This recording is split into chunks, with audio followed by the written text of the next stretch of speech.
হযরত উকবা ইবনে আমির রাদিয়াল্লাহু তাআলা আনহু বলেন, নবীজিকে জিজ্ঞেস করলাম, মান নাজাতু ইয়া রাসূলুল্লাহ, হে আল্লাহর রাসূল, মুক্তির উপায় কি, পরিত্রাণের পন্থা কি, বাঁচবো কিভাবে বলে দেন দুনিয়া আখিরাতে।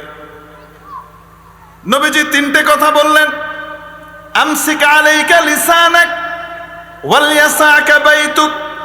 3 নম্বর বললেন, ওয়াবকি আলা খাতিয়াতিক, নিজের গুনাহগুলা দেখো আর কান্নাকাটি করো। অন্যের দোষ দেখো না, নিজের দোষ দেখো। নিজের গুণ দেখো না, অন্যের গুণ দেখো। আল্লাহ আমাদেরকে আমল করার তৌফিক দান করে। এত শেখ সাদি হাদিসের তরজমা করতেছেন কাব্যের ভাষায়। বখিলার বাওয়াদ জাহিদে বাহরবার বেহেশতি নবাশাদ বাহুকমে খবর। বখিল কৃপণ ব্যক্তি যদি জলস্থলের সেরা ইবাদতকারীও হয়, কিন্তু যদি হৃদয়ের ভিতরে বখলের জার নিয়ে, কার্পণ্যের জারমার দুনিয়ার মহব্বত নিয়ে যায়, ডাইরেক্ট জান্নাতে না, একটু ঘুরে তারপর যাওয়া লাগবে, ঠিক কিনা? তো বখিলের যদি এই দশা হয়, নিচেরটার কি হবে? ওয়াকিসিল বাওয়াকি আলা যালিক, বাকিগুলার কি হবে অবস্থা চিন্তা করে না। তো দেয়া থোয়ার দিক থেকে মানুষ কয় রকম মনে আছে না আপনাকে? না বেগুন বুলি খাইয়া লাইছেন। 1 নম্বর জাওয়াদ, 2 নম্বর সখী, 3 নম্বর বখিল, 4 নম্বর শাহীহ, দানশীল, দাতা, কৃপণ, কঞ্জুস। বলার উদ্দেশ্য ছিল, যে কথা শুরু করেছিলাম, যে দেয় তাকে মানুষ পছন্দ করে, যে যত বেশি দিতে পারে আর যত বেশি দেয় তার পিছনে দলও তত বড় হয়। এই দেওয়া থোয়াটা 2 রকম। এই দান করা আর দেওয়া থোয়া এটা কয় রকম? 2 রকম, অস্থায়ী আর স্থায়ী। মনে করেন আপনি কাউকে 10 জন মানুষকে 10টা ফ্ল্যাট দিয়ে দিলেন, শোক্কা, যে তোমরা এখানে থাকো, কোনো ভাড়া টাড়া দেওয়া লাগবে না, আমার লাগলে আমি নিব না, তোমরা থাকো। এটা এখন মানুষ খুব কম করে, আগে করত। কিন্তু বলেন তো দেখি, এটা কি সাধারণ না অসাধারণ একটা কাজ?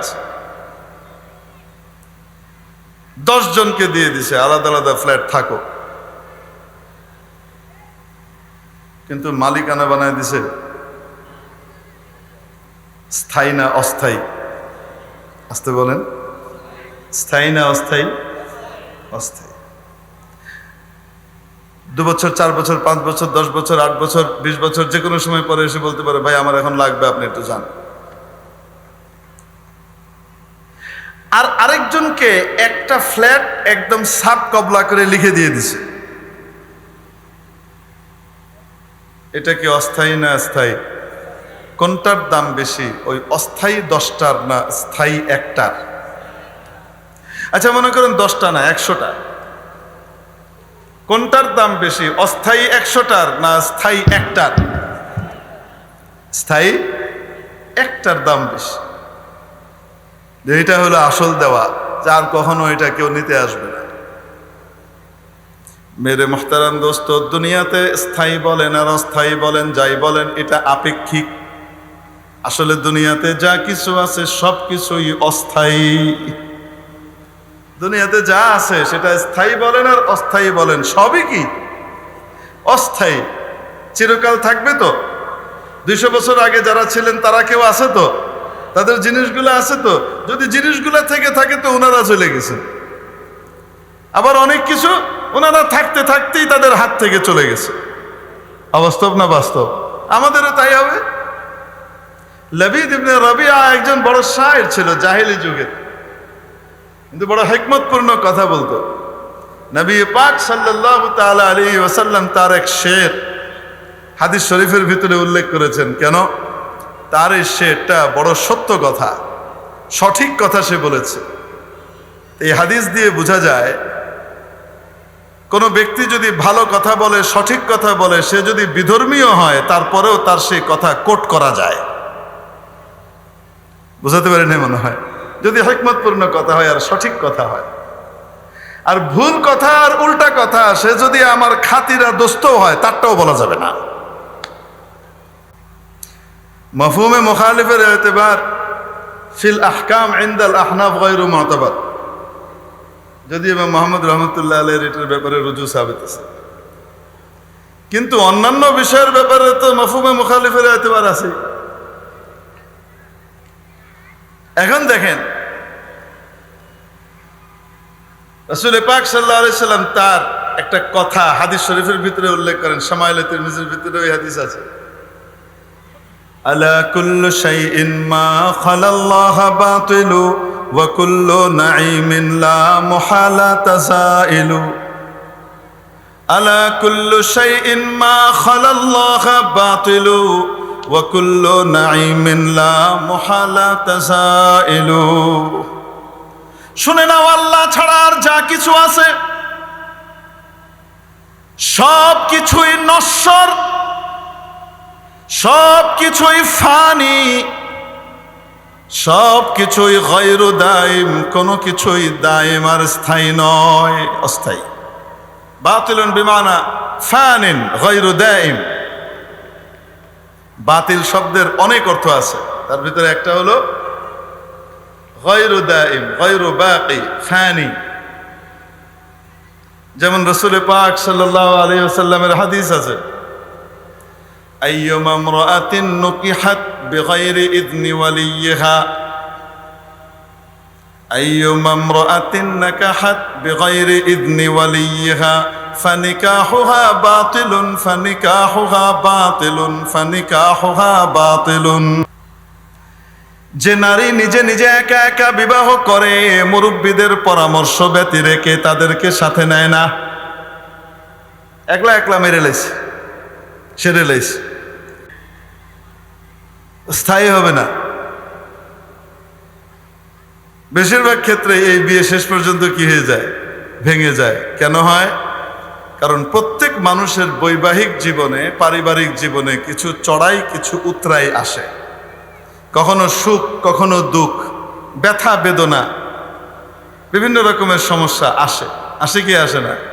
যখন মুরব্বীদের পরামর্শে বিয়ে করে, মুরব্বীদেরকে সাথে নিয়ে বিয়ে করে, তখন কোনো বিপদে পড়লে মুরব্বীদের ব্যাক সাপোর্ট পায়, তাদের কাছে যাইতে পারে, তারা বিষয়টাকে সুরাহা করে, সমাধা করে।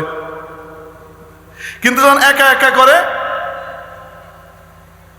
তখন তো লজ্জার কারণে বাপ মার কাছেও আসতে পারে না। অথচ বাপ মা কিন্তু বুকে জড়িয়ে নেন, কিন্তু বিপদে পড়লে ওই মুখটা থাকে না, আর আসতে পারে না। শুইতে শুইতে একটা পর্যায়ে আর পারে না, তো বলে দেখ তারিকা, হয় বিয়ে শেষ নয় জীবন শেষ। ফানিকাহুহা বাতিলুন ফানিকাহুহা বাতিলুন, বাতিলুন আই গায়রু দাইম ফানিন লা ইয়াতিকু। এই বিয়ে কি করবে না, আসলে টিকবে না, শেষে গিয়ে ঝামেলায় পড়বে। আলা কুল্লু শাইইন মা খালাল্লাহ বাতিলু ওয়া কুল্লু নাঈমিন লা মুহালা তাযাইলু। যত নিয়ামত রাজি দুনিয়াতে আছে সবই চলে যাবে, কোনোদিন সবকিছু থাকবে না।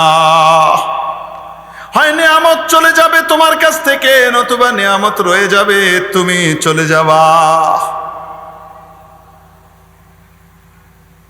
মেরে মুহতারাম দোস্ত, দুনিয়াতে যা কিছু আছে আমরা দেখি, দুনিয়ার জিনিসপত্র, এগুলা কি স্থায়ী না অস্থায়ী? সবটুকুই অস্থায়ী। আমার আপন নিজের হাতে বানানো যে বাড়িটা নিজের জমিতে, সবাই জানে এটা স্থায়ী, এটা দুনিয়ার হিসাবে আপেক্ষিক স্থায়ী, আসলে ওইটাও অস্থায়ী। অবাস্তব না বাস্তব? একবার আমি আমার মসজিদে জুমা পড়ানোর সময়, জুমার বয়ান চলছে, বাংলা বয়ান চলে না, জুমার বয়ান চলছে, তো সবাই স্তব্ধ হয়ে একেবারে পিনপতন নীরবতা মসজিদে বিরাজ করছে, তন্ময় হয়ে মানুষজন শুনছে, এবং মসজিদের কাতারগুলো একেবারে ভর্তি, প্যাকড, খালি কোনো জায়গা নেই সামনে। তো কিছু মানুষ আছে দেখবেন খালি থাক আর না থাক, আসবে পরে, ডিঙায় ডিঙায় আসবে সামনে। হাদিসে এটাকে খুব কঠিনভাবে নিরুৎসাহিত করা হয়েছে, এটা নিন্দা জানানো হয়েছে। ওটা শুধু যাওয়া যায় বিশেষ কিছু ক্ষেত্রে, যে মুকিমুস সালাহ তার জন্য, অথবা সামনে ফাঁকা জায়গা অনেক পড়ে আছে, পিছনে বসে আছে, তাহলে ওই জায়গাটা ভরার জন্য যাওয়া যায়। এমনি ইন জেনারেলি নিয়ম হলো, রাসূলের শিক্ষা হলো যে আগে আসবে সে সামনে বসবে। তোমার যদি সামনেই বসতে মন চায় তুমি আগে আসো, যারা আগে এসেছে তাদেরকে ডিঙিয়ে যেও না। এই শিক্ষা ওলামায়ে কেরাম, আইম্মায়ে কেরাম, খতাবায়ে এজাম, খতিব সাহেবরা মসজিদে আপনাদের সবাইকে দেন কি দেন না? দেন। তারপরেও কিছু মানুষ হয়তো জানে না, বা ওই বয়ান যখন হুজুর করছেন শুনে নাই, অথবা কার্টেসিও বুঝে না, এই অপকর্মটা করে। আছে না নাই? আছে। না বুঝেও করে অনেক সময়। তো একদিন জুমার বয়ানের সময় এক ভদ্রলোক এরকম ডিঙিয়ে ডিঙিয়ে আসছেন। এখন আমি তো ওনাকে চিনি না, এবং ওনার ব্যাপারে আমার জানাশোনাও নাই। যদি আমার পরিচিত হতো, পূর্ব পরিচিত হতো, আর মুনাসাবাত থাকতো, তাহলে আমি ইসলাহ করতাম। কারণ ইসলাহের জন্য মুনাসাবাত শর্ত।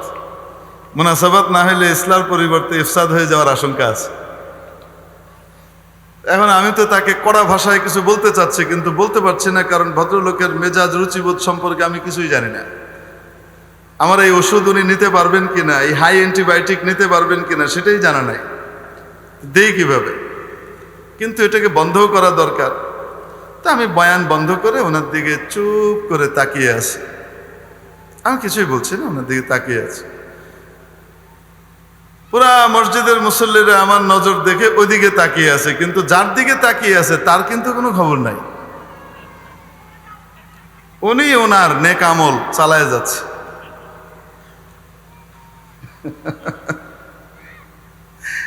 আল্লাহ, গন্ডারের চামড়া কয় নেই, কাম হয় না। দেখবেন ইমাম সাহেব বা মুয়াজ্জিন সাহেব নামাজের ইকামতের আগে বা পরে বলেন, দাঁড়িয়ে কাতার সোজা করে নি, ডানে বামে তাকিয়ে দুই পাশের ভাইয়ের গোড়ালির দিকে তাকিয়ে নিজের গোড়ালিকেও সোজা করে নি, বলে কি বলেন? হ্যাঁ। দেখবেন যার সোজা আছে, রুচি সূক্ষ্ম, তার অ্যাটেনশন হুজুরের কথার দিকে ঠিকই আছে, সে নিজে কিন্তু কাতারে ঠিক সোজাভাবেই দাঁড়ানো আছে, তারপরেও আরেকবার তাকায়, আমি তো বেঁকা নাই। আর যার জন্য এই বয়ানটা প্রযোজ্য, যিনি বেঁকা হয়ে সামনে অথবা পিছনে গিয়ে বসে আছেন, 4 আঙ্গুল সামনে বা 4 আঙ্গুল পিছনে, উনি কিন্তু নিশ্চিন্তে চোখ বন্ধ করে মোরাকাবা করে জিবরাইল আলাইহিস সালামকে দেখতেছে। উনি ঠ্যাং দেখার সময় ওনার নাই, যে কাতার সোজা হয়েছে কি হয় না। এরকম হয় কি হয় না? আল্লাহওয়ালা মানুষ। তো এই ভদ্রলোকের দিকে সবাই তাকিয়ে আছে, কিন্তু উনি নির্বিকার। ওনার বোঝারও ক্ষমতা নাই যে হুজুরের বয়ানটা হঠাৎ বন্ধ হইলো কেন, একটু তাকায় দেখি। আশপাশের মুসল্লিয়ানে কেরাম যারা আসলে বিরক্ত হচ্ছিল এতক্ষণ, তারা বলেন, আরে ভাই বসেন না, আপনি এত কি তাড়া আছে আপনার, বসেন। যাই হোক, ভদ্রলোক বসে গেছে। পরের জুমাতে যখন আমি ঢুকছি মসজিদে, তো বয়ানের উদ্দেশ্যে একটা টপিক তো রেডি করে এসেছে যে আজকে এই বিষয়ের উপরে আলোচনা করব। তো ঢোকার ঠিক আগ মুহূর্তে এক ভদ্রলোক দাঁড়িয়ে বলছেন যে, হুজুর, গত সপ্তাহে যে যার দিকে আপনি তাকিয়েছিলেন না, উনি বের হয়ে পরে খুব রাগারাগি করেছে। যদিও মুসল্লিরা ওনার রাগারাগিকে পাত্তা দেন নাই, বরং সকলে বলেছে, মিয়া আপনার দোষ, আপনি আবার উল্টাপাল্টা কথা বলেন, শরমও করে না, লজ্জাও করে না। কিন্তু উনি রাগারাগি করেছেন এবং উনি বলেছেন, হুজুরকে বুঝতে হবে যে আমি ইকবাল রোডের পার্মানেন্ট রেসিডেন্ট, মানে আমার যে এলাকাটা, আমি এখানকার পার্মানেন্ট রেসিডেন্ট। এরকম রুচির মানুষ ইকবাল রোডে যারা স্থায়ীভাবে থাকেন তাদের কাউকেই আমি পাই নাই, একজনকে পাইছি। সবাই মাশাআল্লাহ ভালো। হুজুরকে বুঝতে হবে আমি ইকবাল রোডের কি পার্মানেন্ট রেসিডেন্ট। বলার সাথে সাথে আমার মুখ দিয়ে বেরিয়ে গেছে, কই ইকবাল রোডে কোনো কবরস্থান আছে কি আমি জানি না। পার্মানেন্ট রেসিডেন্ট যদি দুনিয়াতে দরকার হয় তাহলে তো কবরস্থানে যাওয়া লাগবে, বলেন না কেন? শত শত বছর এখানে শুয়ে থাকবেন, 1000 বছর যদি আল্লাহ তৌফিক দেয়। হবে। তো দুনিয়ার আমার ভাড়া বাড়ি হোক আর স্থায়ী বাড়ি হোক, এটা কি আমার স্থায়ী না আসলে অস্থায়ী? আসলে অস্থায়ী। জীবনও দুই রকম, স্থায়ী এবং অস্থায়ী। প্রয়োজনও দুই রকম, অস্থায়ী এবং স্থায়ী। সুখ শান্তি দুই রকম, অস্থায়ী আর স্থায়ী। দুঃখ বেদনা কষ্ট যাতনা আপদ বিপদ বালা মুসিবত দুই রকম, অস্থায়ী এবং স্থায়ী। মেরে মুহতারাম দোস্ত, আজিজ ও বুজুর্গ, দুনিয়াতে যারা টাকা পয়সা দেয়, ধন দৌলত দেয়, গাড়ি বাড়ি দেয় বা দান দাক্ষিণ্য করে, তাদেরকে আমরা বড় ভালোবাসি, পছন্দ করি, বড় সম্মান করি, তাদের পিছনে বিরাট দলবল তৈরি হয়ে যায়। কিন্তু তাদের সকল দান খয়রাত যা আছে দুনিয়াতে, এগুলো আমাকে যা করছেন, এগুলো আমার জন্য অস্থায়ী, স্থায়ী না অস্থায়ী? আসতে বলেন, এটা স্থায়ী না অস্থায়ী? এটা হলো অস্থায়ী দান। তারপরেও মানুষ এরকম দাতাকে ভালোবাসে। আরেকটা হলো স্থায়ী। স্থায়ী জীবন শুরু হবে চোখ বন্ধ হওয়ার পর থেকে। যে জীবন শুরু হবে সেই জীবনের শেষ নাই, শুধু স্টেশন চেঞ্জ হবে। বারজাখের স্টেশন থেকে যাবে হাসরের ময়দানের স্টেশনে, ওখান থেকে যাবে আসল বাড়ি জান্নাতে, নতুবা দুর্ভাগা হলে যাবে ইবলিসের বাড়ি, নাউজুবিল্লাহ, জাহান্নামে। নবীজি বলেন, আদ-দারু দারান, বাড়ি তো দুইটাই, ইম্মাল জান্নাতু আবিন নার, হয়তো জান্নাত নয় জাহান্নাম। আসল জীবন কোনটা, স্থায়ী জীবন কোনটা, এইটা না ওইটা? এজন্য হযরত ফরিদউদ্দীন আত্তার রহমাতুল্লাহ আলাইহি বলেন, মরদুমারা সরবসরদর খাবদা, গশতে বেদারা কে উরফতাস জাহা। মরদুমারা সরবসরদর খাবদা, গশতে বেদারা কে উরফতাস জাহা। দুনিয়ার সমস্ত মানুষকে তুমি মনে করো যেন ঘুমন্ত স্বপ্নের মধ্যে আছে। ওই ব্যক্তি আসলে জেগে গেল, যেই ব্যক্তির চোখটা বন্ধ হয়ে গেল, দুনিয়া থেকে বিদায় নিয়ে গেল, আসল জীবন খুলে গেছে। ঠিক কিনা? আসল জীবন ওইটা, স্থায়ী জীবন ওইটা। ওই জীবনের দাতা, স্থায়ী দাতা যে, তার দাম অস্থায়ী দাতার চেয়ে হাজার হাজার কোটি কোটি গুণ বেশি। ঠিক কিনা? স্থায়ী দাতাকে, আসল দাতাকে নবীজি সাল্লাল্লাহু আলাইহি ওয়াসাল্লাম সাহাবীদেরকে জিজ্ঞেস করলেন, আলা উখবিরুকুম আনিল আজওয়াদিল আজওয়াদ, আমি কি তোমাদেরকে বলে দেব না সবচেয়ে বড় দানবীর কে? সাহাবীরা বললেন, অবশ্যই ইয়া রাসূলুল্লাহ। নবীজি বললেন, আল্লাহু আজওয়াদুল আজওয়াদ, আল্লাহই সবচেয়ে বড় দানবীর। যত দানবীর আছে সমস্ত দানবীর দানশীলের চেয়ে সেরা দানবীর হলেন উনি। সকলকে দানবীর হবার যোগ্যতাটাও স্বভাবটাও দান করেন কি? উনি হলেন সবচেয়ে বড় দানবীর। অস্থায়ী জগতেও যদি তাকাও সেক্ষেত্রেও, স্থায়ী জগতে যদি তাকাও সেক্ষেত্রেও। অস্থায়ী জগতের ভিতরে তাকিয়ে দেখেন, যে মানে না আল্লাহকে, সকলের জন্য দুনিয়ার নাজ নিয়ামত বরাবর। এমন নয় যে মানবে তার জন্য সূর্যের আলো ফ্রি, আর যে মানে না তার জন্য সূর্যের আলোর ব্যাপারে ট্যাক্স বসানো আছে। যে মানে তার জন্য অক্সিজেন ফ্রি, আর যে মানে না তার জন্য অক্সিজেন টাকা দিয়ে নিতে হয়। এরকম নাকি? সবার জন্য সমান, বরং যেগুলা নাফরমান ওগুলোর জন্য একটু বেশি করে দেওয়া আছে। দেখা যায় সাধারণত যেগুলা নাফরমান, সাধারণত দুনিয়া বেশি থাকে কাদের কাছে? সাধারণত নাফরমানদের কাছে বেশি। কেন? ওখানেও আল্লাহ জুদ ও সাখার পরিচয় দেন। তোর তো আখেরাতে কিচ্ছু নাই, তুই এনে যা খাওয়ার খেয়াল। আর আমার আসল বান্দা, এদের জন্য তো আমি দুনিয়াতেও যাই দিয়ে দিই, আখেরাতে তো দিবই ঘুরে। সুবহানাল্লাহ।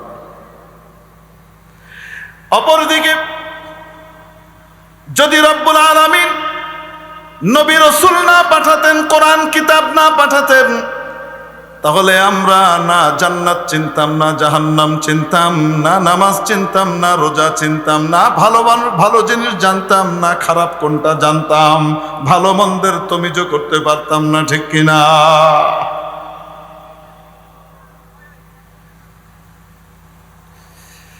আল্লাহু আকবার। তাই হেদায়েত আমাদেরকে দিয়েছেন কি? জান্নাতি হওয়ার ব্যবস্থা করে দিয়েছেন কি? সামান্য নেক আমল দিয়ে অমূল্য জান্নাতের স্থায়ী বাসিন্দা বানিয়েছেন কি? আল্লাহু আজওয়াদুল আজওয়াদ ওয়া আনা আজওয়াদু ওয়ালদি আদম। নবীজি বলেন, বনি আদমের মধ্যে সবচেয়ে বড় দানবীর হলাম আমি। দুনিয়ার দানশীলতা নবীজির বর্ণনাতীত। আসল দিক যেটা বলা হচ্ছে, আখিরাতের দিক থেকে যত মানুষ জান্নাতের মালিক হবে তারা সকলে জান্নাত পাবে নবীজির দেখানো রাস্তার কারণে। সবচেয়ে বড় দানবীর বনি আদমের ভিতরে কে? নবীজি। এরপরে আর কোন দানবীর আছে কিনা জানতে মনে চায়? ওয়াজওয়াদুহুম বাদি রাজুল। মানব জাতির মধ্যে আমার পরে ওই ব্যক্তি সবচেয়ে বড় দানশীল, সবচেয়ে বড় দানবীর। আলিমা ইলমান ফানাশারাহু। যে ব্যক্তি আসমানি ইলম শিখে এবং এই ইলম ছড়ায়, আসমানি ইলম শিখে এবং এই ইলম ছড়ায়, জুমার খুতবায় ছড়ায়, দাওয়াত ও তাবলীগের মাধ্যমে ছড়ায়, দ্বীনি কথা প্রচার প্রসারের মাধ্যমে ছড়ায়, কিতাব লেখনের মাধ্যমে ছড়ায়, বয়ান এবং ওয়াজের মাধ্যমে ছড়ায়। এগুলা তো দেখা যায়, কিন্তু এই ছড়ানেওয়ালাদেরকে তৈরি করে যে পাওয়ার হাউস, সেটার নাম হলো মাদ্রাসা। এই পাওয়ার হাউস যাদেরকে দেখা যায় না, নীরবে সাধনা করে গোটা জীবনটাকে মাদ্রাসার ভিতরে পার করে দিয়েছে। আলেম তৈরি করে, হাফেজ তৈরি করে, মুহাদ্দিস মুফাসসির তৈরি করে, ওয়াইজ তৈরি করে, মুজাদ্দিদ তৈরি করে, মুজাক্কি তৈরি করে, বড় মুবাল্লিগ তৈরি করে, হালাল এবং হারাম বর্ণনাকারী তৈরি করে। কোথায় তৈরি হয়? মাদ্রাসায় তৈরি হয়, ঠিক কিনা? ওটা কিন্তু কেউ দেখে না। এনারা হলেন সবচেয়ে বড় দানবীর। কে বলেন? কে বলেন? নবীজি বলেন, ইউবাতু হাত্তা ইউবাসা ইয়াউমাল কিয়ামাতি উম্মাতান ওয়াহদাহ। এই ব্যক্তি যখন, এই আলেম যখন কিয়ামতের দিন উঠবে, একা উঠবে না, তার পিছনে বিশাল দল থাকবে। তার দ্বীনি কথার দ্বারা যত মানুষ হেদায়েত পেয়েছে তারা সবাই তার পিছন পিছন থাকবে। সুবহানাল্লাহ, সুবহানাল্লাহ। এই দানবীররা হলেন আসল দানবীর, কারণ এনারা মানুষকে চিরস্থায়ী জান্নাতের মালিকানার রাস্তা দেখিয়ে দেয়। আমার কথা, মোল্লার কথা না নবীজির কথা? নবীজির কথা। এই দানবীরদেরকে দুনিয়ার মানুষ চিনুক আর না চিনুক, কপাল থাকলে চিনবে, চোখ থাকলে চিনবে, আসল চোখ না থাকলে চিনবে না। জাহেল আর মূর্খ দামি জিনিসের, অমূল্য রত্নের দাম বোঝে না। কদরে সরসর গর বেদানদ ইয়া বেদানদ জৌহরি, কদরে সরসর গর বেদানদ ইয়া বেদানদ জৌহরি, কদরে গুলবুল বুল বেদানদ ইয়া বেদানদ শাপরি। কোন হীরা জহরতের মুক্তার মূল্য কি, এটা জোহরি বুঝে, স্বর্ণকার বুঝে, জুয়েলার বুঝে। সাধারণ মানুষ অনেক সময় বুঝতে পারে না। আনকাট ডায়মন্ড খুব দামি হীরা, আর এই টুকরাটাকে জাহেল মনে করে এটা একটা কাঁচের টুকরা, কয় ফাঁকা ডিজাই বইটারে ডাস্টবিনে হালাই দিয়া, বুঝন্ন লাগে। এজন্য এই দানবীরদের মর্যাদা ফেরেশতারা ঠিকই বুঝে, দানবীরদের মর্যাদা ফেরেশতারা বুঝে। বুঝার কারণে আলেম তো বহুত পরের কথা, আলেম হওয়ার জন্য যে পন্থা আর রাস্তা, সেটা হলো তলাবুল ইলম। যে এই পন্থা অবলম্বন করে তাকে তালিবুল ইলম বলে। এই তালিবুল ইলম ভবিষ্যতে আলিম হবে, শয়তানের কোমর ভাঙবে, হাজারো মানুষকে শয়তানের খপ্পর থেকে মুক্ত করে জান্নাতি বানাবে। এই তালিবুল ইলমের মর্যাদাও তারা বুঝে যে ভবিষ্যৎ দানবীর। ওই মনে আছে না নাই? বর্তমান প্রধানমন্ত্রী না, ভবিষ্যৎ প্রধানমন্ত্রী হইতেও পারে। এটাও আবার খবর শুনলে ওরকম ব্যক্তিও যদি 17 বছর পরে ইংল্যান্ড থেকে আসে তো ঢাকা অচল করে দিবে। কেন? হবু কি? আরে হবু বড় দানবীর, ভবিষ্যতে বড় দানবীর হতে যাচ্ছে, এখনো হয় নাই। ফেরেশতারা ঠিকই ওরকম হবু দানবীরদের মর্যাদা দেন। নবীজি সাল্লাল্লাহু আলাইহি ওয়াসাল্লাম হাদিসে পাকে তালিবুল ইলমের মর্যাদা বলে দিয়েছেন, ওয়া ইন্নাল মালাইকাতা লাতাদউ আজনিহাতাহা রিদান লিতালিবিল ইলম। ফেরেশতারা তালিবুল ইলমকে খুশি করবার জন্য, দ্বীনি শিক্ষার্থীকে খুশি করবার জন্য তার সামনে নিজের পাখা বিছিয়ে দেয়। কিসের লাল গালিচা? আমার এটার উপর দিয়ে যান। তাহলে সবচেয়ে বড় দানবীর কে? হ্যাঁ, দানবীর কে হয়? শুধু শিখে জামেদ ইলমওয়ালা হইল, এরকম ব্যক্তিকে আজওয়াদ বলা হয় নাই। আজওয়াদ তাকে ওই আলিমকে বলা হয়েছে আলিমা ইলমান ফানাশারা। সুবহানাল্লাহ। কখনো খাওয়াসের মাঝে শিখাবে, কখনো আওয়ামের মাঝেও শিখাবে। আল্লাহ যদি তৌফিক দেয় আওয়াম খাওয়াস দুই জায়গাতে শিখানোর যদি তৌফিক দেয়, বহুত বড় নিয়ামত। সেক্টর ভাগ আছে, কেউ আওয়াম শুধু খাওয়াসকে শিখায়, আর আল্লাহ কাউকে কাউকে কবুল করে আওয়ামকেও শিখায়, খাওয়াসকেও শিখায়। খাওয়াস কি? আলে ইলম, তালিবুল ইলম, তালাবায়ে আজিজ না হলেন খাওয়াস। হুঁশিয়ালারে খাওয়াস কনা, খাওয়াস কারে গয়? নবীর ওয়ারিস হতে যাচ্ছে ভবিষ্যতে, হবু ওয়ারিস। সুবহানাল্লাহ। হরুগা কইয়েন সুবহানাল্লাহ কইতে লজ্জা লাগে কেন? মেরে মুহতারাম দোস্ত, আজিজ ও বুজুর্গ, এজন্য হযরত জি মাওলানা ইলিয়াস সাহেব রহমতুল্লাহ আলাইহির কাছে মেরঠে এক বড় আলিম আসলেন। মেরঠ ইউপির একটা বড় জেলা, দিল্লি এবং দেওবন্দ সাহারানপুরের মাঝখানে পড়েছে।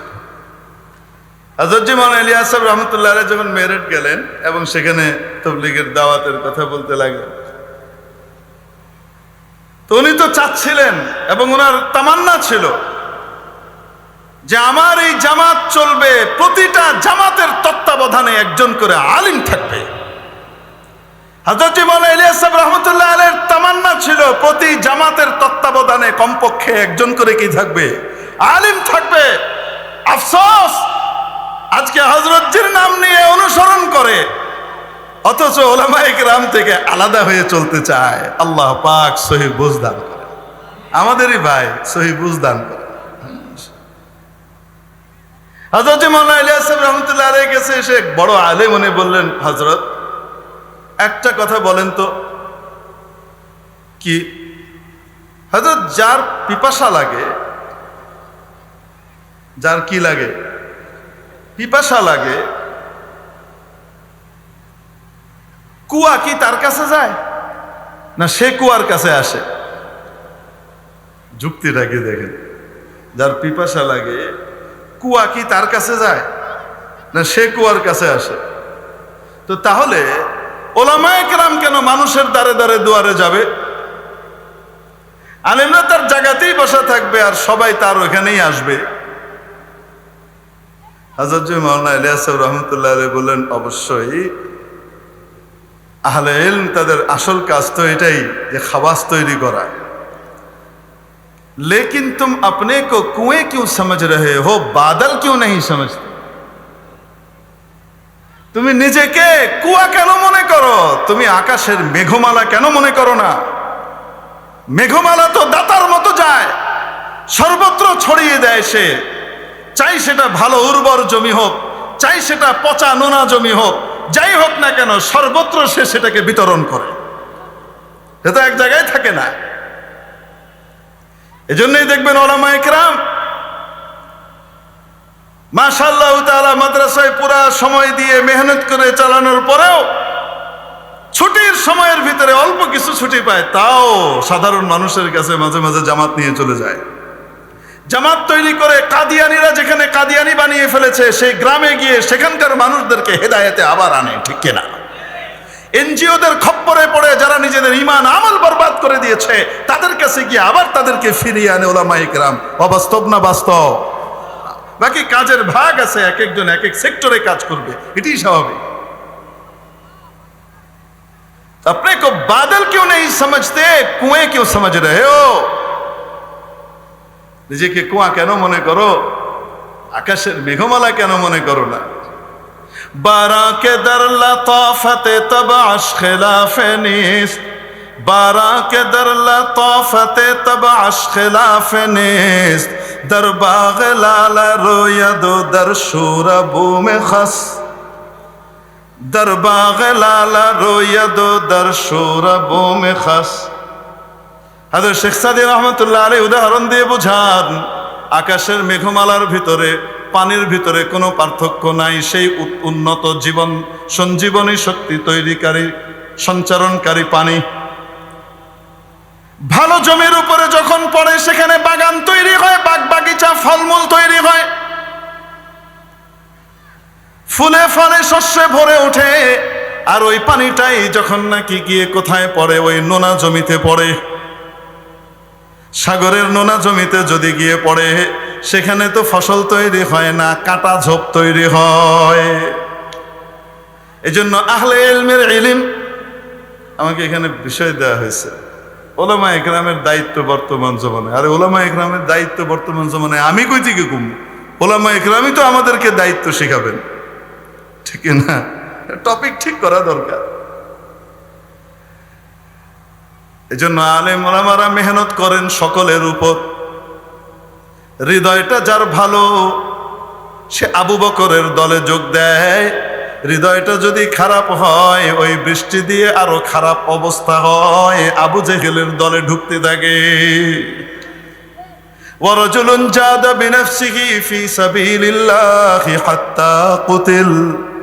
নবীজি বলেন সর্বশেষ ওই ব্যক্তি হলো বড় দানবীর, যেই ব্যক্তি নিজের জীবন বাজি রেখে আল্লাহর দ্বীন জিন্দা করার জন্য মেহনত করে। একটা পর্যায়ে মেহনত করতে করতে নিজের জীবনটা দিয়ে দেয়, নিহত হয়ে যায়। আল্লাহর দ্বীন জিন্দা করার জন্য প্রয়োজনে মোকাবেলায় অবতীর্ণ হয় এবং নিজের জীবন বিলিয়ে দেয়। আল্লাহ রাব্বুল আলামিন আমাদেরকে এই দানবীরদের অন্তর্ভুক্ত হওয়ার তৌফিক দান করেন। ওয়া আখিরু দাওয়ানা আলহামদুলিল্লাহি রাব্বিল আলামিন।